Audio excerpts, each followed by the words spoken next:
রংপুরে অবসরপ্রাপ্ত শিক্ষক গণপতি চক্রবর্তী সহ একই পরিবারের 4 জন হত্যাকাণ্ডের ঘটনায় পুলিশের 2 কর্মকর্তার বক্তব্যে তৈরি হয়েছে ভিন্নতা। ঘটনার পর রংপুর মহানগর পুলিশের উপ কমিশনার গোয়েন্দা শাখার সনাতন চক্রবর্তী জানিয়েছিলেন, বাড়ির ভেতরে লাশ, গলায় দড়ি এবং তছনছ অবস্থায় থাকা ঘরবাড়ি দেখে প্রাথমিকভাবে ডাকাতির ঘটনা বলে ধারণা করা হচ্ছে। আপাত দৃষ্টিতে আমি যেটা পেলাম এখানে, তাদের বৈদ্যুতিক সংযোগটা বিচ্ছিন্ন এবং পারিপার্শ্বিকতা ভিতরের যে অবস্থা, তাতে আমার মনে হয়েছে, প্রাথমিকভাবে আমি মনে করছি এটা ডাকাতির ঘটনা। কিন্তু একদিন পরেই পুলিশের পক্ষ থেকে আসে ভিন্ন তথ্য। রোববার সংবাদ সম্মেলনে রংপুর মেট্রোপলিটন পুলিশের কমিশনার মোহাম্মদ আব্দুল মাবুদ জানান, ডাকাতি নয়, হত্যাকাণ্ডের সঙ্গে জড়িত 2 যুবক মুগ্ধ দাস ও সিদ্ধার্থ।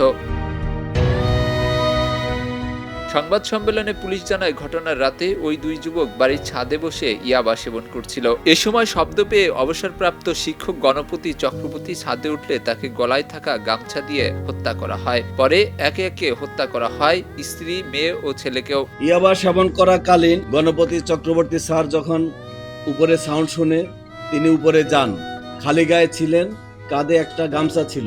আসামিরা তাদের পরিচয় প্রকাশ না করার জন্য, সমাজে তাদের যেন পরিচয় প্রকাশ না হয়ে যায়, তাৎক্ষণিকভাবে ওই স্যারের গলায় যে গামছাটা ছিল সেই গামছা দিয়ে পেঁচিয়ে উনাকে সেখানে হত্যা করেন। এদিকে ঘটনাস্থলের আলামত দেখে পুলিশের প্রাথমিক ধারণা ছিল ডাকাতি। অন্যদিকে তদন্তের অগ্রগতিতে পুলিশ কমিশনারের দাবি, মাদক সেবনের বিষয়টি দেখে ফেলায় একে একে 4 জনকে হত্যা করা হয়েছে।